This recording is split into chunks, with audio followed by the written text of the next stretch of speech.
did change my picture and my name. Felt like it would be good for me to do. And back at it with another video. And in today's video, we're going to be doing the Bible study of James chapter number 4. And same as yesterday, this one is going to have two topics in chapter 4. One of them is draw near to God, and the other one is rejoicing in boastings is evil. And now, like in my last video, just a recap, in chapter 3, we went over the unruly tongue and earthly and heavenly wisdom. Now, it was just basically about watching what you need to say and the difference between earthly wisdom and heavenly wisdom.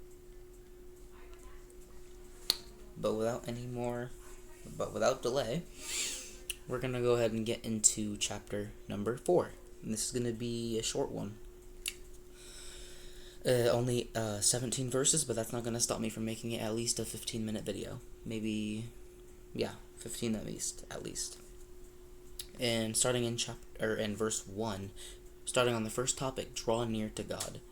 Starting in verse 1, from whence come wars and fightings among you? Come they not hence, even of your lusts, that war is your members? Ye lust and have not, ye have desire to have, and cannot obtain. Ye fight and war, yet ye have not, because ye ask not. In verse 3, ye ask and receive not, because ye ask amiss, that ye may consume it upon your lusts. Now, what verses 2 and 3 are explaining is it's trying to give you the message of asking for what you need, not what you want. Now, like I said, and I think in the chapter 1 video, or any of these videos that I've made, is basically, if you need money, you go to the Lord in prayer and you ask for money. He's not just gonna put it immediately in your bank account. Like, boom, there you go, my child, there's $1 million. That's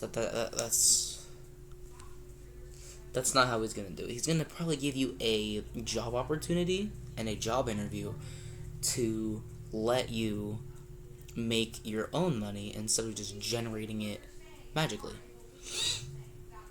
And now, that's basically what verses 2 and 3 are saying. Ye lust and have not. Ye kill and desire to have. Ye cannot and cannot obtain. Ye fight a war, yet ye have not, because ye ask not.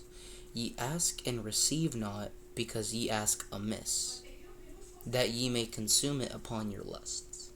Ask for what you need, not what you want. One of the essential ideas in chapter 4. And going into verse 4, ye adulterers and adulteresses, know ye not that the friendship of the world is enmity with God? Whosoever therefore will be a friend of the world is the enemy of God.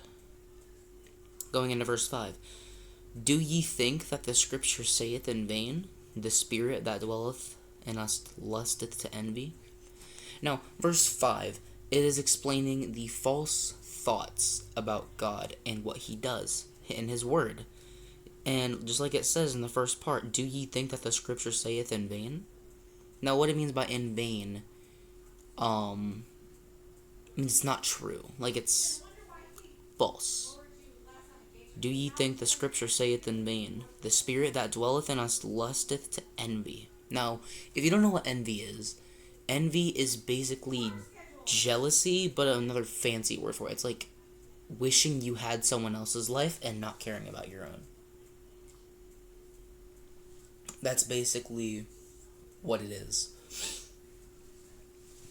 So going into verse 6, but he giveth more grace, wherefore he saith, God resisteth the proud, but giveth grace unto the humble. Now, verse 6, it is comparing how God reacts to prideful people against humble people. Now, prideful people think very highly of themselves. Humble people even though when they're right in an argument, they just decide to ease off, like, relax. I know I'm right, but I'm not gonna make this any more wrong than it already is. And he resists the pride and gives grace unto the humble people. So which version are you? Are you prideful of yourself? Do you think highly of yourself every day? Think you're better than everyone else? Or just like it says in, I believe, chapter 2. Let me find it real quick, guys.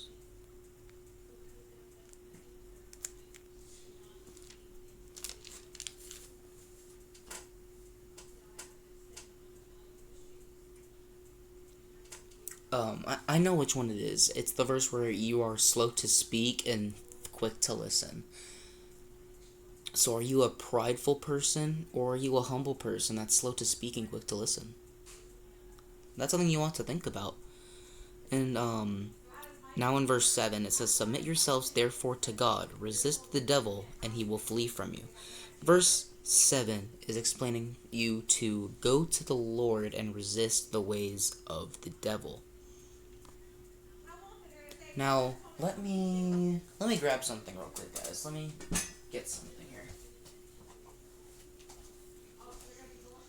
Now, I'm sure a lot of you go to Bellevue High School, you viewers, and this, at one of their pep rallies, this was one of the wristbands that they give out to us, and it has James 4:7. I'm not sure if you can see it, but it says James 4 verse 7 on it. And it even says "Rattlers beat the devils" on that side. On the other side. So even you may think that schools don't allow Christianity and righteousness. This is proof that they do. Right there. That's proof. And that's a very important verse to study and think about. "Submit yourselves therefore to God, resist the devil, and he will flee from you." Into verse 8, "Draw nigh to God, and he will draw nigh to you.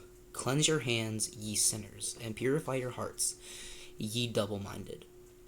Going into verse 9, "Ye be afflicted, and mourn and weep. Let your laughter be turned into mourning, and let your joy to heaviness."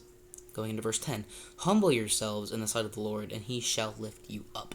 Now, just like it says in verse 6, verse 10 is the reward for being humble.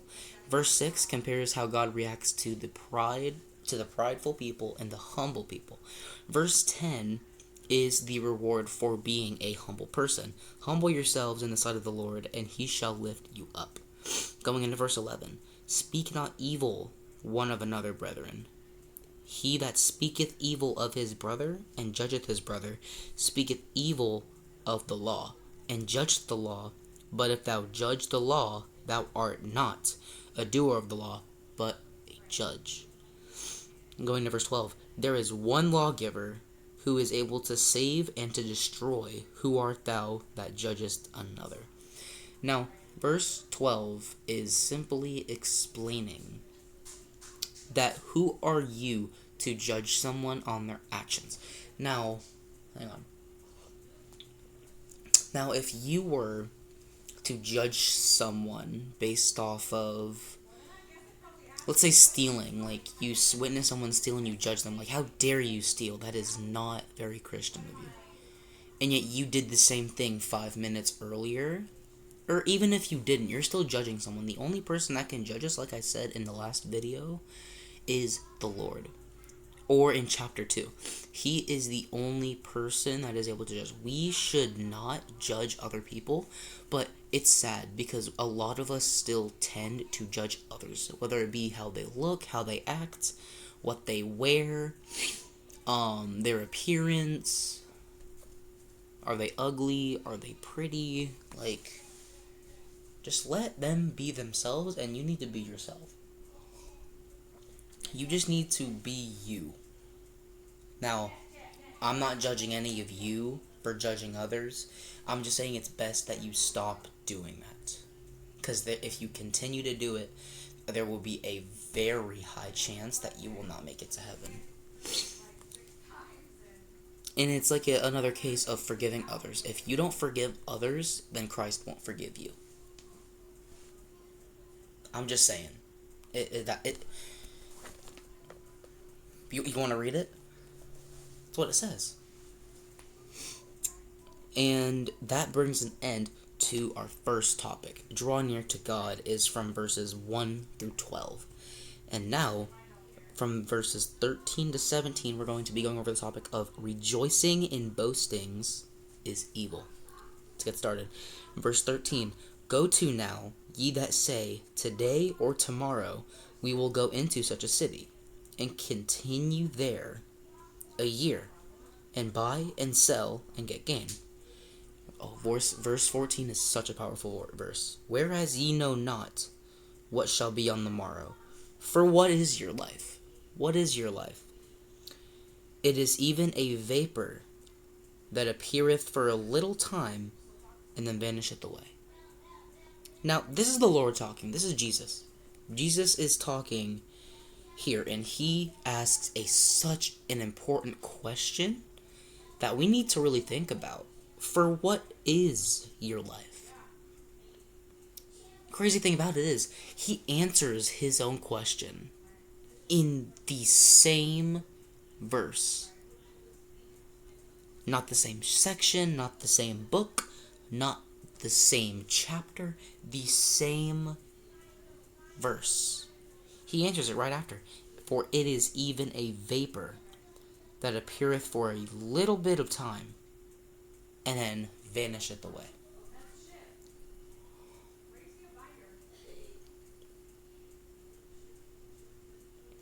Now, guys, and girls, because I know some girls watch me, and I'm thankful for that not only men are getting the lesson, but also women too. But verse 14 is so powerful. He asks a very important question that we need to consider. For what is your life? And he answers that same question in the same exact verse right after he asks it. It is even a vapor that appeareth for a little time, and then vanisheth away. Now, a vapor, it's not smoke, it's not a cloud, it is clear. It is clear vapor. Well, you could see it. It's a vapor. Vapor doesn't really last that long. Now, does it? No. That's why it says it appeared for a little bit of time and vanisheth away. Basically, the moral of the story in verse 14 is don't think that you always have tomorrow. Which leads me to another point of don't procrastinate. Because you're like, I'll do this tomorrow. I'll do my laundry tomorrow. I'll do the dishes tomorrow. You don't know if you're going to have tomorrow. This video that you're watching right now through your screen can be the last video you ever watch. I know, it's scary to think about, right? This could be the last video you ever watch. Seeing my face. Be the last thing. You don't know that. I don't know that. This could be the last video I make. You know? It's scary to think about, but it's like it says in Matthew 6:33, come ye all that bear a burden and are heavily laden, for I will give you rest. He will give you rest. If you're scared, just go to him. He will give you rest. Moral story of verse 14. Don't think you always have the next day to do it. Or to do whatever. Or to live. Like, you're already making plans in your calendar. Like, alright, I'm going to go to this party on Saturday.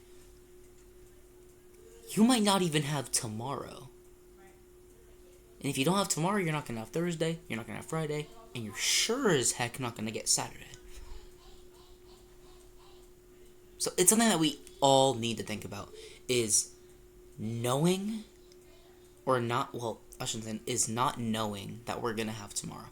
So it's like a lot of people say, live every day like it's your last. Like, pretend you are 90 something years old, like 96. 96 years old, and your doctor said you have 24 hours to live. Think about that. Think that you have like a really bad disease, and your doctor says you have 24 hours to live. Then you're gonna die. I want you to have that mindset. That way you can live your life to the fullest every day. Treat every day as your last and live it to the fullest. Scared to go talk to that one girl? To that one Christian girl? Go talk to her. Scared to teach in church? Go teach. If God is calling you to do His work, you ought to get on it now. You ought to get on it now. Because you don't know if you're going to have tomorrow. You don't know if you're going to have next Sunday. You don't know if you're going to have tonight's service. You don't know. So you need to make sure, guys and girls, that you need to make sure that you're living every day as it's your last. That way you can get full benefit out of your life. It's important. Going into verse 15, for that ye ought to say, if the Lord will, we shall live and do this or that. Verse 16, but now ye rejoice in your boastings. All such rejoicing is evil. Here we go. Last verse, and then we'll be done. Therefore to him that knoweth to do good, and doeth it not, to him it is sin. Now, we're just gonna reiterate on verse 17. Verse 17 is basically saying you're gatekeeping the gospel from people who need it. Or you can put it in a form, therefore to him that knoweth to do good and doeth it not, to him is sin. Procrastination. You know you're supposed to be doing this right now, but you prolong it to tomorrow or to next week. Or to tomorrow, like, within the next 3 days. Or next weekend. You gotta do it now. Don't prolong it to tomorrow. You don't know if you're gonna have tomorrow. Don't prolong it to 3 hours from now. You don't know if you're gonna have 3 hours to live. He can come right now. Mid-video. He can come right now. But it is very, very important that you guys know the moral story of this entire Bible study. Please, live your life every day like it's your last. Please. It will change your perspective on life for a very long while. For the rest of your life even.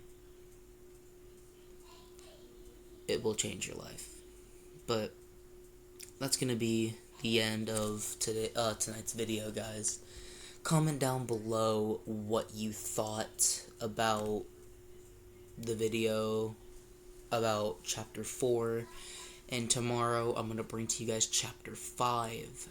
And then we're going to start studying the book of Luke, crucifixion of Jesus Christ, the gospel, his, I forgot what it's called, his miracles, healing the sick with the palsy, making the blind to walk again, him raising from the dead.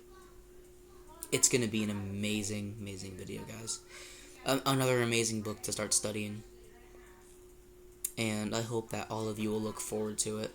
But anyways, make sure to like and subscribe to my channel. We are trying to hit 200 subscribers by the end of the year. I will be very happy if we hit that like goal. So, that's going to be it, everyone. Hope you guys have an amazing rest of your night. This is your boy Ryan. Signing off. Have an amazing night, guys.